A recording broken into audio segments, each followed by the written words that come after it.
ya udah Allah sudah mentakdirkan saya sekolah di sini, saya harus sekolah yang benar gitu. Jangan sampai menyia-nyiakan orang tua, jangan sampai menyia-nyiakan waktu. Kalau kamu punya moodnya 10 misalnya, punya mood 10. Ingat ini saya sampaikan lagi di podcast ini, punya mood 10. Dari 1 sampai 10.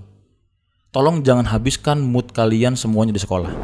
Saya pernah, kalau Aldo pernah ingat, saya kelas 10 pernah nanya sama Aldo. Atau di kelasnya abang-abang yang kelas 12 ini saya pernah nanya apa enggak gini. Google sama guru pinteran mana?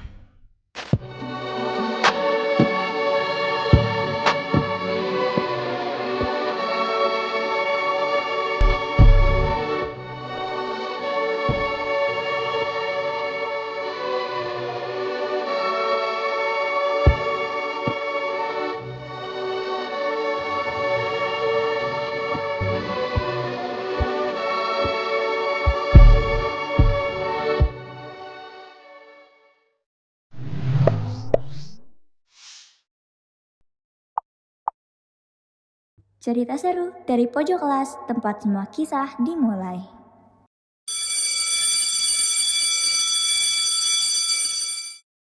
Halo semuanya, selamat datang di podcast Bangku Belakang. Cerita seru dari pojok kelas, tempat semua kisah dimulai.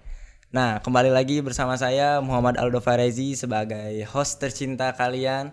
Dan juga di episode kemarin kita sudah membahas tentang apa itu humas dan juga kerjanya apa aja gitu dengan Bapak Randi. Nah, di episode kali ini kita akan membahas secara lebih lengkap terkait dengan peran strategis kesiswaan dalam membangun siswa SMK. Dan sudah hadir bersama kita yaitu Bapak Dery Fadli SPDS. Halo Selaku semuanya. Wakil Kepala Sekolah Bidang Kesiswaan. Gimana Pak Dery kabarnya hari ini? Alhamdulillah, Mas Aldo. Ya, Aduh. ini saya baru pertama nih masuk sini nih. Keren ya Pak ya? Ada ngebul-ngebul gini, rasa kayak ketemu dukun. Kesibukannya apa aja nih Pak Dery sebelum datang ke sini? Ya tadi habis ketemu sama alumni Mas Aldo. Alumni, Jadi ya. tadi ada alumni dari PGRI yang kebetulan untuk saat ini bekerja menjadi asprinya Pak Zulhas. Oh, alhamdulillah. Kita sedikit ngobrol-ngobrol lah soal kegiatan-kegiatannya ya, beliau gitu. Iya, baik.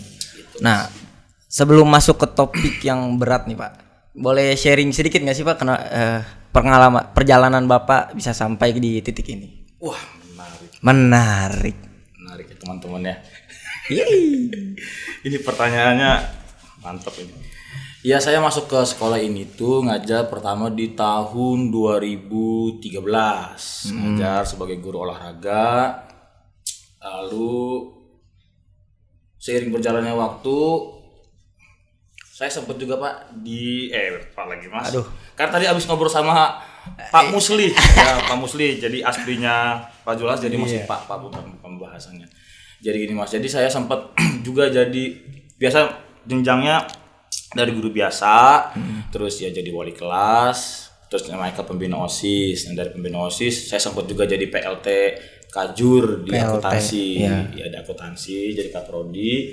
Lalu qadarullah tahun ini Allah membisikkan Pak Sukma sebagai kepala sekolah ya dibisikin untuk saya jadi stafnya di wakil bidang kesiswaan seperti itu Pak. Oh. Pak lah gitu.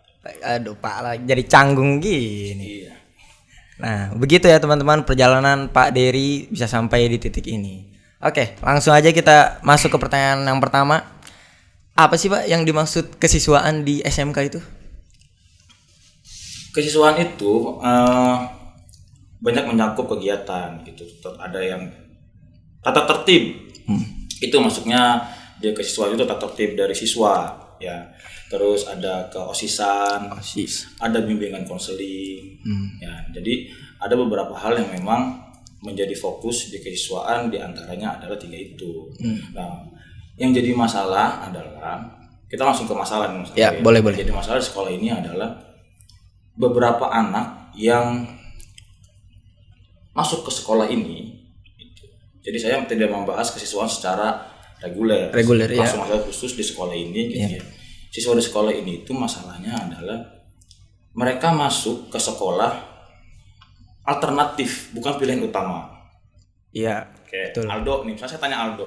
Aldo sebelum masuk ke PGRI pengennya kemana dulu sebenarnya? Kalau boleh jujur nih Pak, Iya. saya tuh udah ngasih berkas-berkas ke SMA 9 Negeri. negeri. Nah, gitu. Jadi rata-rata memang yang masuk itu adalah sekolah negeri. Karena mungkin anak-anak belum memahami apa itu SMK dan anak-anak belum memahami sisi positif dari SMK PGRI 1 Jakarta. Nah, makanya ketika mereka masuk ke sekolah kita, itu mereka tidak memiliki motivasi yang bagus untuk dirinya pada saat mereka belajar.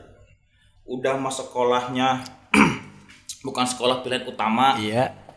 terus jurusannya misalnya pengennya misalnya jurusannya jurusan Misal teknik gitu. teknik, nggak ada di sini. Iya. Atau misalnya pengennya perkantoran tapi perkantoran udah penuh, pindah ke jurusan lain. Atau pengennya di DKV udah penuh, pindah ke jurusan lain. Atau maunya ke akuntansi udah penuh, pindah ke jurusan lain. Mau ke bisnis digital udah penuh, pindah ke jurusan lain. Nah, makanya itu yang menjadi fokus kami di kesiswaan, bagaimana caranya supaya siswa-siswi di SMK PGRI 1 itu bisa ada rasa memiliki bahwa sekolah ini sekolah, ya udah Allah sudah mentakdirkan saya sekolah di sini, saya harus sekolah yang benar gitu. Jangan sampai menyia-nyiakan orang tua, jangan sampai menyia-nyiakan waktu. Ya sekolah yang benar biar hasilnya juga bagus. Iya, betul sekali. Gitu sih. Jadi nggak ada apa ya, paksaan gitu dalam diri, nggak Iya, ada karena- berontak gitu. Iya, karena setelah saya survei ternyata siapa di sini yang mau di jurusan ini. Mungkin kalau di DKV banyak tuh yang angkat tangan tuh. Ini kan dari DKV nih, teman-teman kameramen nih ya, banyak yang angkat tangan gitu. Tapi ada di jurusan lain yang saya sebenarnya pengennya di sini Pak, tapi karena sudah penuh saya ke sini. Atau saya pengennya di sini Pak, tapi karena orang tua saya pengennya saya di sini, jadi saya pindah ke jurusan ini. Nah, jadi hal-hal seperti itu yang menurut saya menjadi dasar bagaimana ya cara memotivasi siswa supaya bisa belajar dengan sungguh-sungguh gitu. Nggak harus ya, jangan dulu kalau emang belum bisa rajin nggak apa-apa, yang penting bener dulu deh belajarnya gitu. Karena untuk mendengarkan itu tidak semudah mendengar. Iya. Mendengar tuh bisa jadi masuk kanan keluar kiri atau mantul, tapi kalau mendengarkan tuh bener-bener ya didengar, diresapi gitu ya, dipelajari dengan betul-betul. Itu sih paling. Untuk kesiswaan ya. Iya. Baik. Kalau buat lingkup kerjanya itu mencakup apa aja sih Pak? Ya tadi. Buat kesiswaan? Ya tadi ada di keosisan. Ya keosisan itu, OSIS itu sebagai wadah dari anak-anak peserta didik, siswa gitu, untuk bisa mengekspresikan idenya lewat kegiatan. Lalu ada lagi MPK. Aduh. Nah, tahun ini Kakak Aldo kebetulan nih Mas Aldo adalah pengurus MPK. MPK ini wadah gitu untuk siswa ataupun guru dan staf sekolah itu untuk bisa mengevaluasi kegiatan-kegiatan yang dilakukan oleh pengurus OSIS dan pembinanya gitu. Jadi kan itu kan ada pembina OSIS. Pengurus OSIS itu kan nanti di naungan dari pembina OSIS. Nah, MPK itu mewadahi selama ini kan belum ada. MPK ini kan Baru ya pertama kali. Ya, pertama kali ini dibentuk karena menurut kami perlu dibuat MPK karena perlu adanya evaluasi yang menyeluruh gitu. Bukan cuman dievaluasi oleh pembina OSIS dan pengurus OSISnya, tapi juga dievaluasi oleh seluruh peserta didik gitu dari kelas 10, 11 dan 12. Karena kelas 12 juga kan pada PKL, tapi kan sosial media kan terus berjalan gitu. Betul. Makanya kemarin saya senang tuh ngeliat Mas Aldo dan tim membuat link. Iya, Ya, link. Ya, membuat link Google Form gitu. Itu terobosan yang bagus menurut saya gitu. Jadi dari itu ada guru juga boleh. Jadi guru juga silakan untuk mengevaluasi kegiatan supaya nanti ke depannya kegiatan-kegiatan di kesiswaan melalui pengurus OSIS dan pembinanya bisa berjalan dengan bagus. Lalu juga ada pembinaan dari non akademiknya yaitu di ekstrakurikuler. Nah, kita ada 16 ekstrakurikuler yang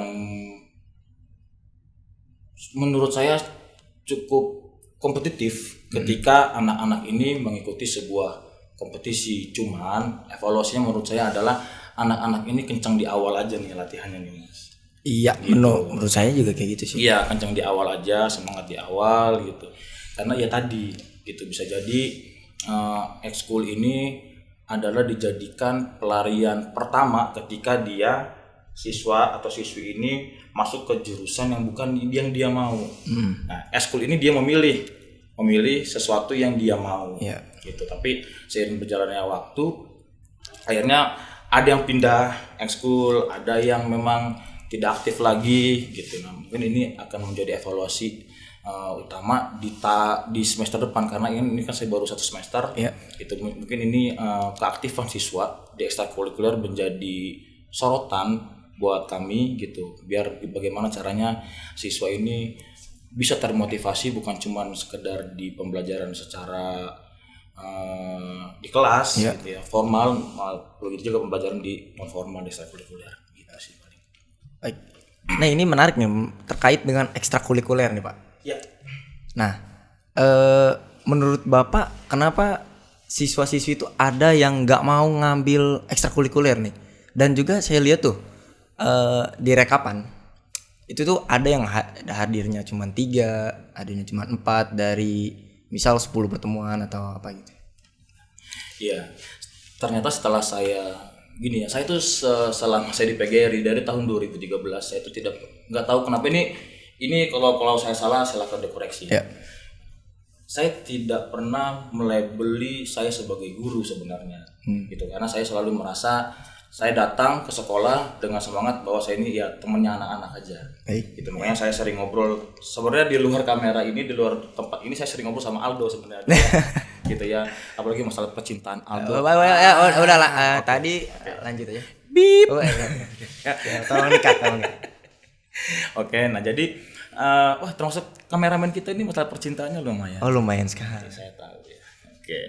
Nah, jadi anak-anak itu memang semangat di awal karena mereka pengen tahu, pengen merasakan. Nah, ketika dia masuk di ekskul, nah ada momen-momen di mana anak ini tidak bisa membedakan mana waktu mereka harus fokus di ekskul, mana waktu mereka harus bisa fokuskan dengan pertemanan.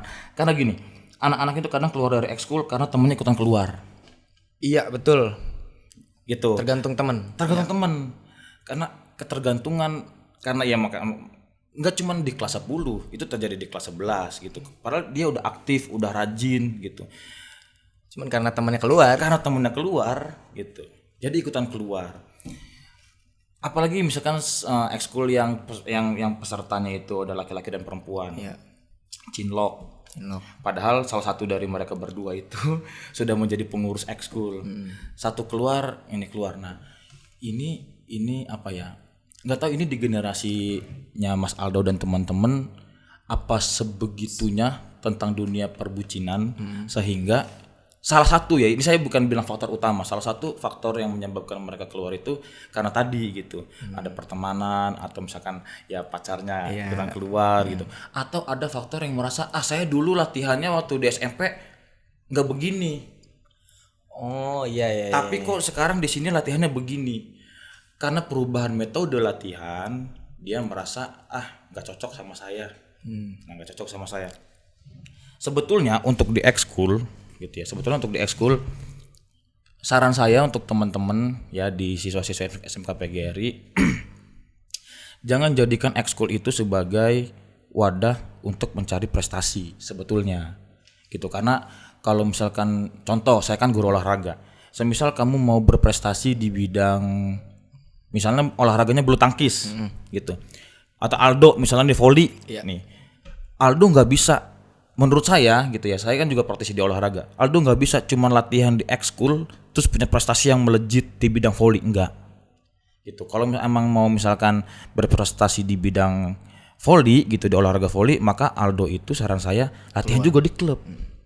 Saya sering tuh pernah bilang sama Aldo. Pernah bilang. Ya Aldo latihan di klub mana? Ya saya sampai tanya biayanya berapa. Termasuk yang sekarang kelas 10 si Puput. Iya, yang Putri gitu kan gitu. Nah, itu kan kelas 10 perempuan yang menurut saya mainnya lumayan bagus di Punya volley, potensi dia, punya potensi gitu.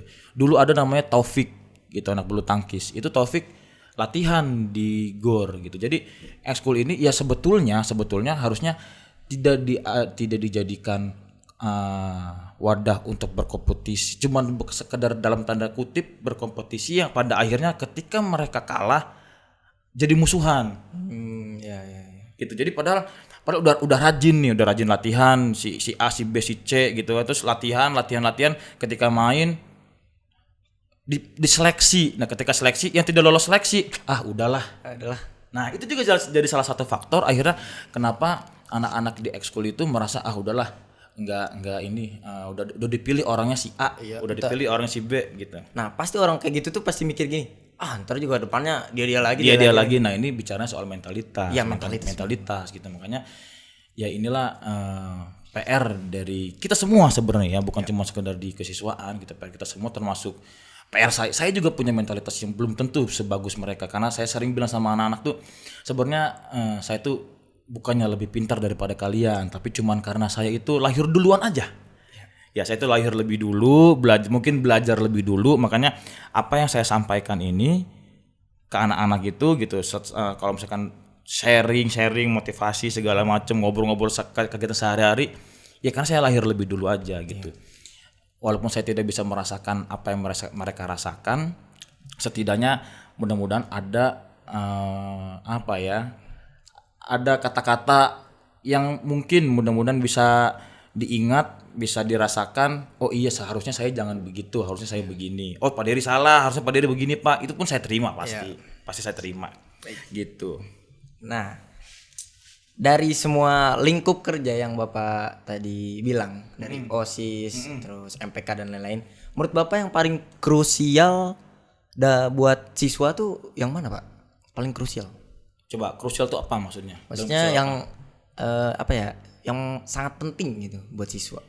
Ya itu tadi yang saya bicara di awal, itu tentang motivasi anak datang ke sekolah itu buat apa?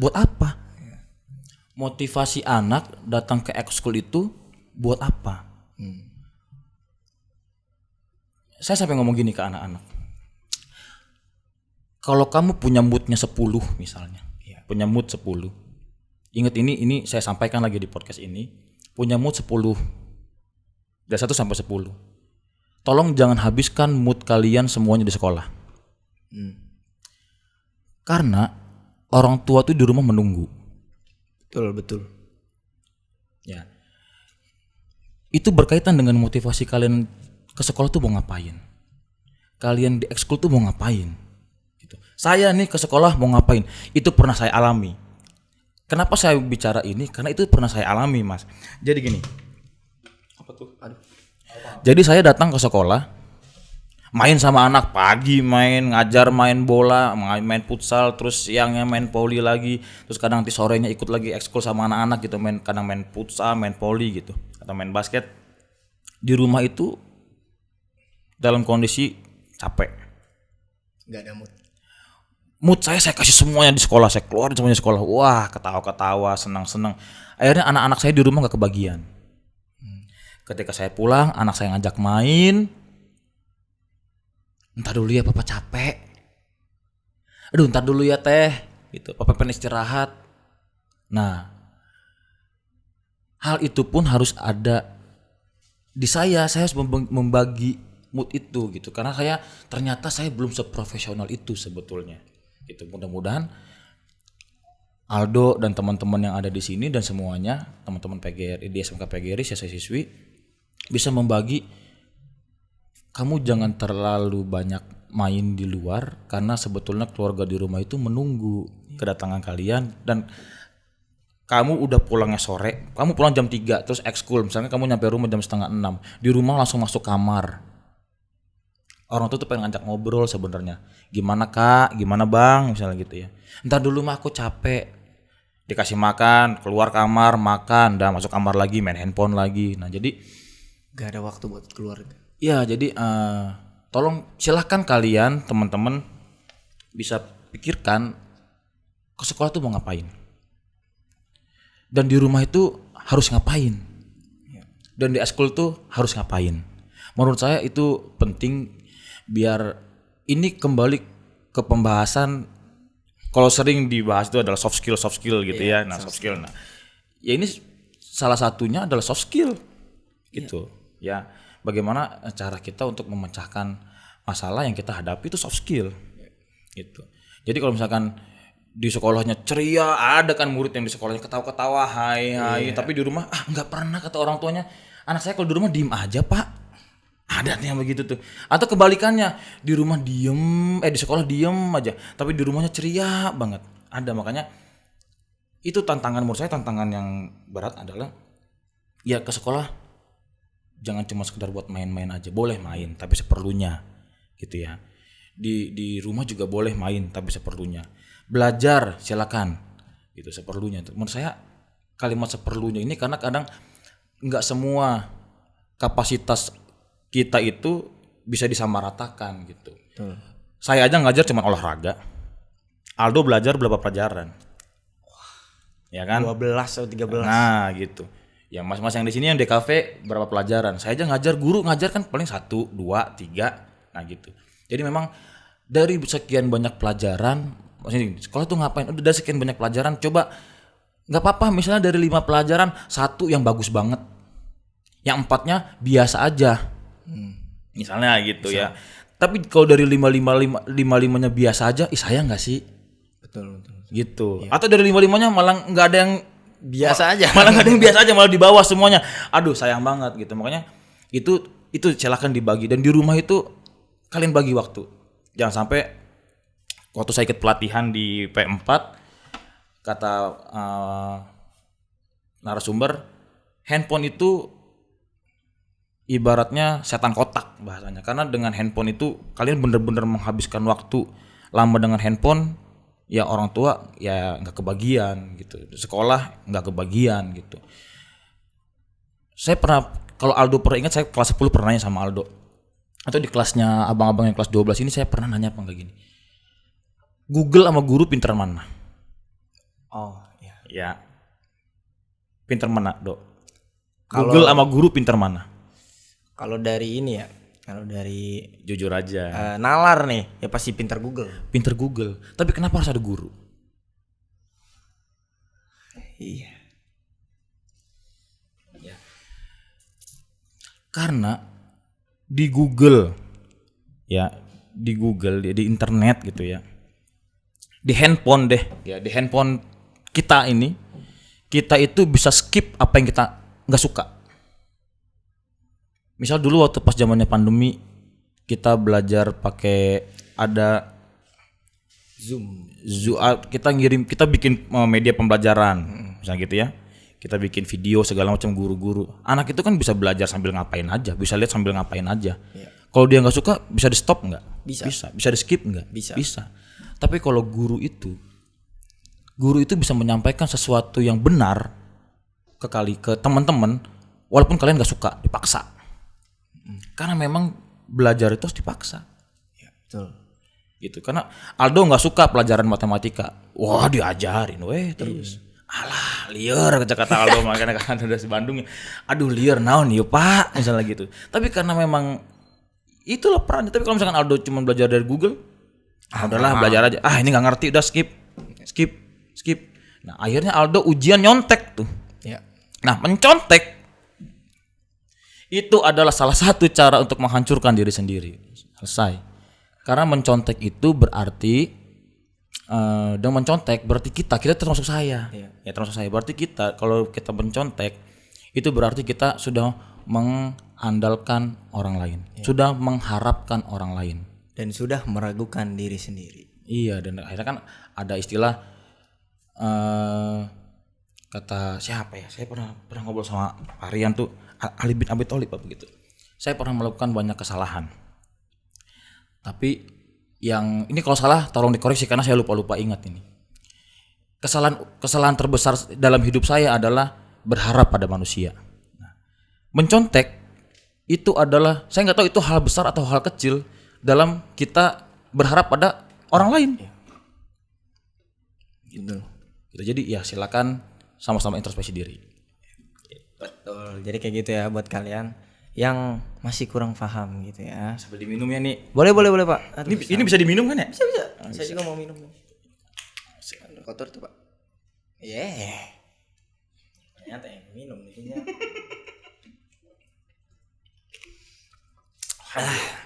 Alhamdulillah. Nah, balik lagi topik Pak. Siap. Dari semua karakter yang tadi Bapak sebutin nih, dari siswa sok nyontek. Aduh, salah. Dari siswa yang suka nyontek, dari siswa yang mentalnya ciut, semuanya itu menurut Bapak sebagai ini ya, wakil kepala sekolah bidang kesiswaan, Bapak itu lebih berfokus ke arah mana nih Pak? Attitude kah atau apakah karakter siswa? Berarti bicara soft skill. Soft skill bisa jadi, atau mungkin lebih ke apa, sifat atau karakter? Iya, jadi gini, kan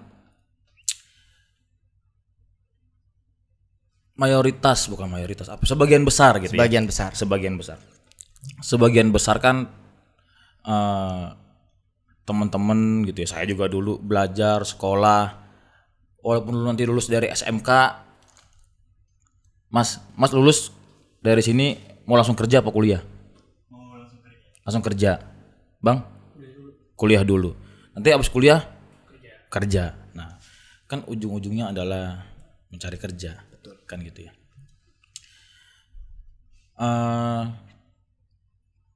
Fokusnya adalah di attitude. Kenapa? Gitu ya.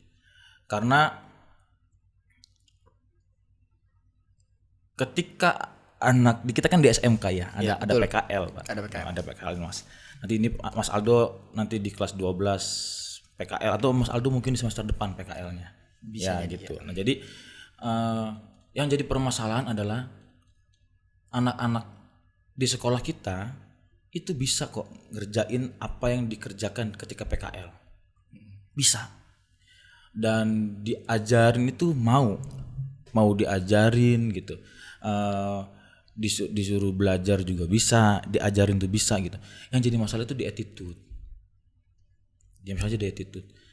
Sekolah itu bisa mengkontrol apabila anak-anak itu masih di sekolah. Tapi ketika sudah di luar sekolah, udah. Bukannya tidak bisa mengkontrol, tapi tidak bisa maksimal semaksimal di sekolah, walaupun mungkin di sekolah belum maksimal. Iya. Gitu.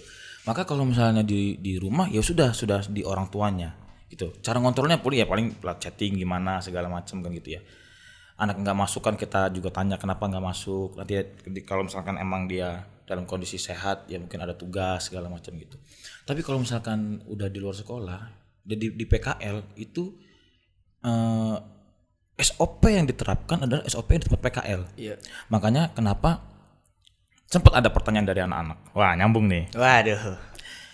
Pak, kenapa sih rambutnya nggak boleh begini, nggak boleh begitu? Pak, kenapa sih nggak boleh pakai sepatu yang warna-warni? Pak, kenapa sih bajunya harus dimasukin? Nah, itu adalah aturan sekolah yang sudah disepakati bersama, gitu, oleh dewan guru, siswa dan komite, gitu. Komite tuh dari orang tua. Iya. Ya gitu. Nah, kenapa harus dibuat aturan? Karena di setiap tempat pasti ada aturannya. Dan itu harus bisa beradaptasi. Bukannya bermuka dua, bukan. Emang harus bisa beradaptasi. Pak, di tempat saya PKL karyawannya gondrong-gondrong. Ya mungkin di situ boleh gondrong. Gitu. Ya silakan aja, tapi ntar kalau sudah lulus gitu. Yang jadi masalah adalah kadang anak-anak gitu di PKL itu seolah-olah dia sudah selesai di tempat PKL itu seolah-olah sudah selesai dari sekolahnya. Bahkan kadang ketika mereka sudah lama PKL pulang ke sekolah sudah merasa seperti alumni. Iya. Ketemu guru kadang cuek. Nah, itu menjadi PR kita bersama gitu. Jadi menurut saya attitude itu sangat penting, karena kalau misalnya pelajaran yang formal itu kan di papan tulis bisa dipelajari di kelas itu bisa dipelajari dengan sesama gitu. Tapi kalau misalkan hal-hal seperti pengalaman hidup kayak gini, soft skill itu tidak bisa diukur. Betul. Ya, attitude itu nggak bisa diukur. Karena itu harus ada dari pengalaman hidup, perjalanan hidup, mana yang bisa benar-benar dipelajari oleh kita ataupun enggak. Saya kemarin ngelihat statement begini di sosmed ya. Pilih pemimpin yang mana? Yang tidak punya empati, yang punya empati atau yang punya otak? Saya lupa kalimatnya apa. Yang tidak punya empati apa tidak punya otak? Pilih yang mana? Pilih mana, Dok? Kalau saya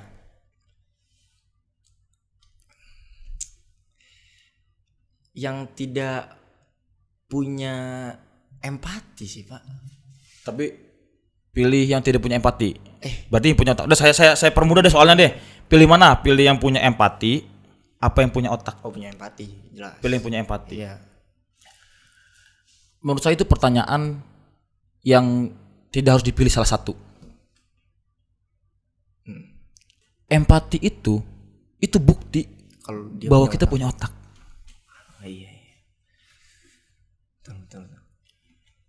Attitude, empati, ya itu kan dari sini dan dari sini, gitu. Jadi menurut saya sih lebih ke apa ya? Lebih fokus ke arah situ karena gini, karena pengembangan skill itu anak-anak sebenarnya udah tahu kok skillnya di mana. Anak-anak tuh udah tahu kok kemampuan dia di mana. Cuman mentok di perencanaan bahasanya.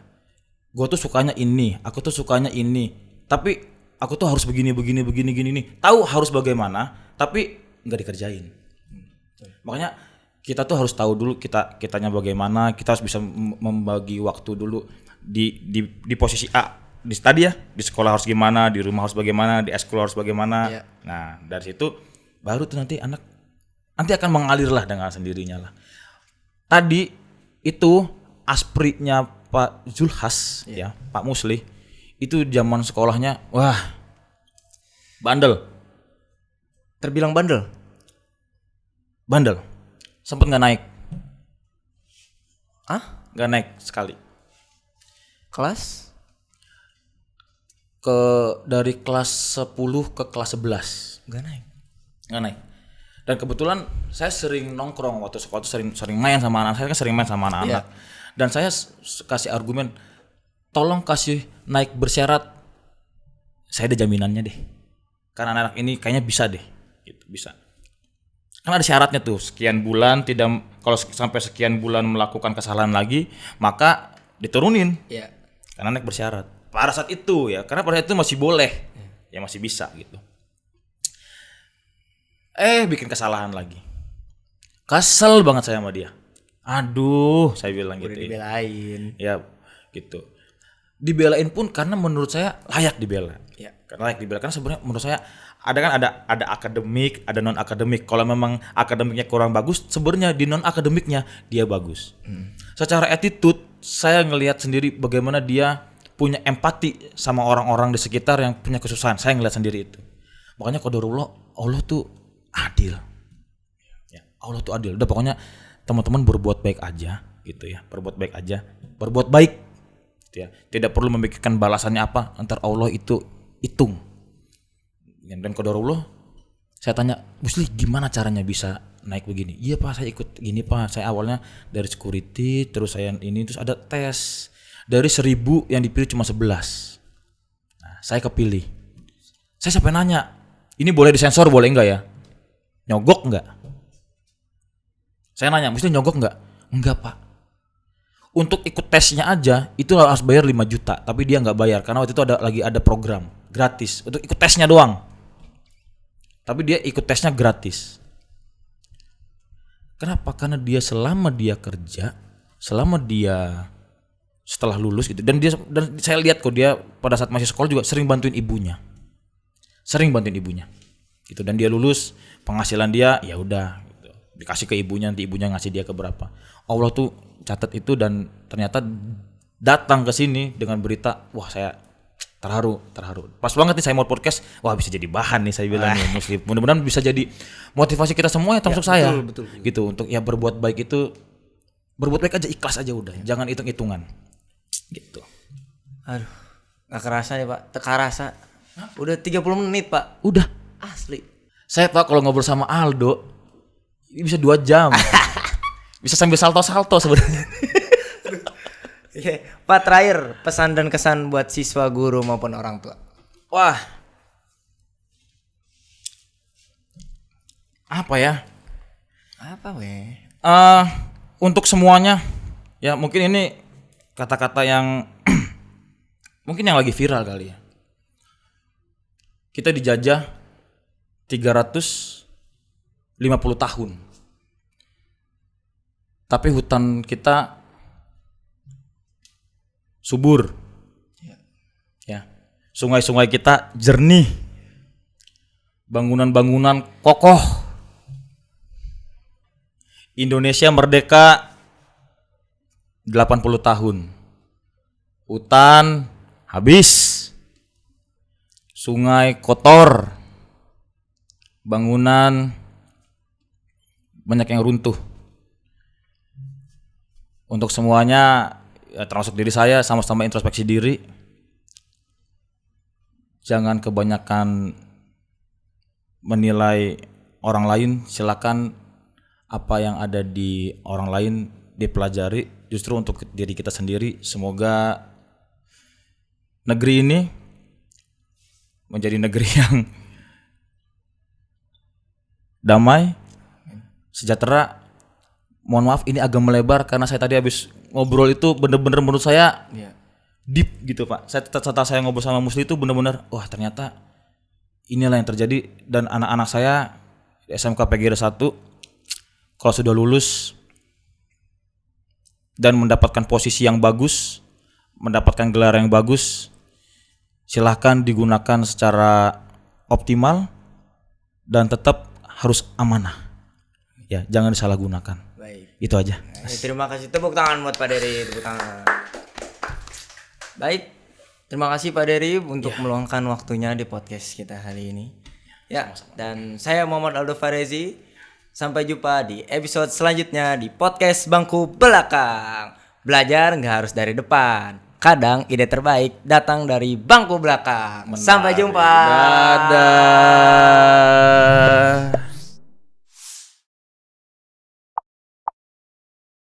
Cerita seru dari pojok kelas tempat semua kisah dimulai.